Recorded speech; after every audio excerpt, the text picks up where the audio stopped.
নমস্কার বন্ধুরা, আশা করছি তোমরা সকলে অনেক ভালো আছো। আমার চ্যানেলে আরেকটি নতুন রেসিপিতে তোমাদের সকলকে স্বাগত। আজকে আমি বানিয়ে দেখাবো চিড়ের পোলাও। খুব ঝটপট এই রেসিপিটি তোমরা খুব সহজেই বাড়িতে বানিয়ে নিতে পারবে। এই রেসিপিটি বানানোর জন্য এইখানে আমি এই যে 200 মতো চিড়ে নিয়ে নিয়েছি। চিড়েগুলোকে জল দিয়ে ভালো করে ধুয়ে নেব।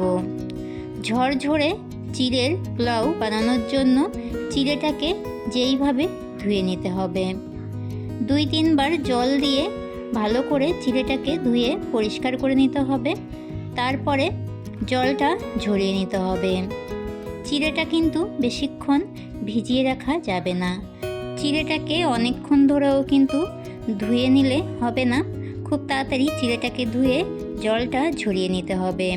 অনেকক্ষণ টাইম নিয়ে চিড়েটাকে ধুলে চিড়েটা নরম হয়ে যাবে আর চিড়ের পোলাওটা ঝরঝরে হবে না। আমি এখানে একটা ঝাঁঝরি নিয়েছি। চিড়ের জলটা ঝরিয়ে নেওয়ার জন্য এই ঝাঁঝরিতে এইভাবে চিড়েগুলো আমি রেখে দেব। এবারে একটা প্যানে সামান্য সাদা তেল দিয়ে তেলটা গরম করে নিয়েছি। গ্যাসের আঁচটা লো ফ্লেমে করে দিয়ে এই চীনাবাদামগুলো ভেজে নেব। এই চীনাবাদাম বাজারে ভাজাগুলো কিনতে পাওয়া যায়, তোমরা চাইলে সেইগুলো ব্যবহার করতে পারো। বাদাম ভাজার সময় গ্যাসের আঁচটা লো ফ্লেমে করে দিয়ে অনবরত বাদামটাকে ভেজে ওই রকম লাল লাল করে নামিয়ে নিতে হবে। আমি আরেকটা কড়াইতে দিয়ে দিলাম 1 চামচ মতো ঘি। 1 চামচ ঘিয়ের সাথে 1 চামচ মতো সাদা তেল দিয়ে কাজু কিশমিশগুলো ভেজে নিচ্ছি। কাজু কিশমিশগুলো ভেজে নেওয়া হয়ে গেছে, তুলে নেব।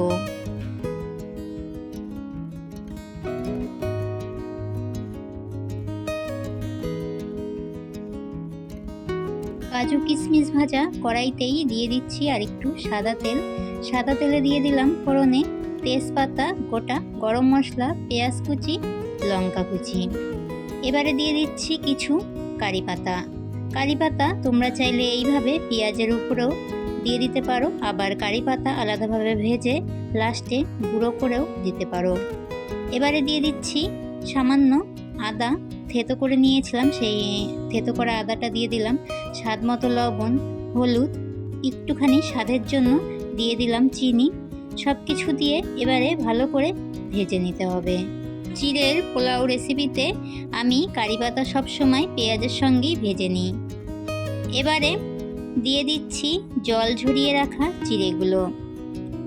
এখানে পেঁয়াজগুলো আমি 3 মিনিট মতো ভেজে নিয়েছি গ্যাসের আঁচটা লো ফ্লেমে করে দিয়ে।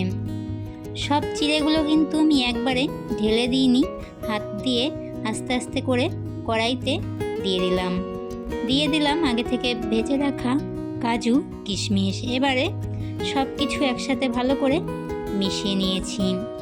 দেখতেই পাচ্ছ চিড়ের পোলাওটা কত সুন্দর ঝরঝরে হয়েছে। সব শেষে দিয়ে দিলাম আগে থেকে ভেজে রাখা বাদামগুলো দিয়ে আরও 1 মিনিট মতো ভালো করে নাড়াচাড়া করে ভেজে নিয়ে নামিয়ে নেব। চিড়ের পোলাও রেসিপিটি হয়ে গেছে, প্লেটে নামিয়ে নিয়েছি। দেখতেই পাচ্ছ কতটা ঝরঝরে আর কতটা সুন্দর হয়েছে। তোমরাও বাড়িতে এই রেসিপিটি ট্রাই করবে আর আমাকে কমেন্ট করে জানাবে রেসিপিটি তোমাদের কাছে কেমন লেগেছে। রেসিপিটি ভালো লাগলে একটি লাইক, কমেন্ট, শেয়ার করে দেওয়ার অনুরোধ রইল। সকলে ভালো থাকবে।